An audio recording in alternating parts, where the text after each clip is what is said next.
এই registration number ব্যবহার করেই ডাক্তার সেজে বসেছিলেন হাওড়ার শিবপুর কলাবাগানের শুভেন্দু ভট্টাচার্য।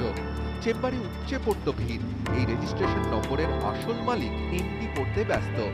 শুভেন্দুর জালিয়াতির কথা জানতেই পুলিশে অভিযোগ দায়ের করলেন অয়ন ঘোষ।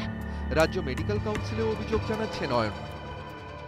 ছেলে ডাক্তার হয়েছে তো, এখন ওই ডাক্তারের নাম্বারটা ধরে, রেজিস্ট্রেশন নাম্বারটা ধরে, ওই শুভেন্দু ভট্টাচার্য ওই নিয়ে এখন প্র্যাকটিস করছেন, এখানে ওখানে সমস্ত নানা রকম উল্টোপাল্টা কাজ করছেন। এখন সেই জন্যে আমরা যখন জানতে পারলাম কালকে সঙ্গে সঙ্গে এফআইআর করে এসেছি। এইসব দাবি যিনি করতেন, ন্যূনতম ডাক্তারি ডিগ্রিটাও কি তার আছে? মেডিকেল কাউন্সিলের তথ্য বলছে নেই। ডাক্তারি পাশ করেননি শুভেন্দু, তাই অন্যের রেজিস্ট্রেশন নম্বর হাতানোর প্রয়োজন পড়েছিল। সত্যিটা ধরা পড়তেই রাতারাতি উধাও ডক্টর শুভেন্দু। বাড়িতে চেম্বারে কোথাও তিনি নেই। বড়াই করতে গিয়ে হিতাহিত জ্ঞান ছিল না শুভেন্দুর। দাবি করতেন 24 বছর বয়সেই নাকি এমআরসিপি ডিগ্রি পেয়েছেন। পড়াশোনা করেছেন অক্সফোর্ড, হার্ভার্ড ও গ্লাসগোয়ে।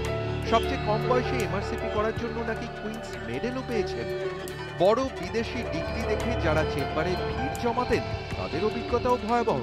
যেভাবে ভর্তি করেছিলাম, যে পরিস্থিতিতে, এখন দেখা যাচ্ছে আরো পরিস্থিতি গুরুতর হয়ে গেছে, আর উঠতেই পারছে না। এই 4 দিনের চিকিৎসায় উঠতেই পারছে না। যদি আমরা 1.5 টাকা করে ওষুধ কিনে দিচ্ছি, ইঞ্জেকশন, ওষুধ কিছু ট্যাবলেট বলে নয়, ইঞ্জেকশন দিচ্ছে, সেলাইন লিখেছে কিন্তু নাকি সেলাইন দেয়নি। এটাই ডাক্তারের সঙ্গে দেখা করতে গেলে 11টার পর এইসবই বলছে। চিকিৎসা ঠিক মতন হচ্ছে না, চিকিৎসা ভালো হয়নি। আমার ননদ তো ওই জন্য বললো সব ডকুমেন্টস আমরা রেখে দিয়েছি। শিবপুরের বিখ্যাত ভট্টাচার্য পরিবারের সদস্য। কাকা জগন্নাথ ভট্টাচার্য বিখ্যাত অর্থোপেডিক সার্জন। দাদু বাম জমানার ডাকসাইটে মন্ত্রী। কলেজে পড়ার সময় লোহার ব্যবসা করতেন শুভেন্দু। কয়েক বছরের মধ্যেই কিভাবে 6টি বিদেশি ডিগ্রি বাগিয়ে ডাক্তারি শুরু করলেন, ধারণা নেই কারুরই।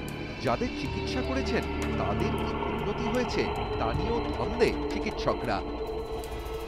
Bureau report, ETV news Bangla.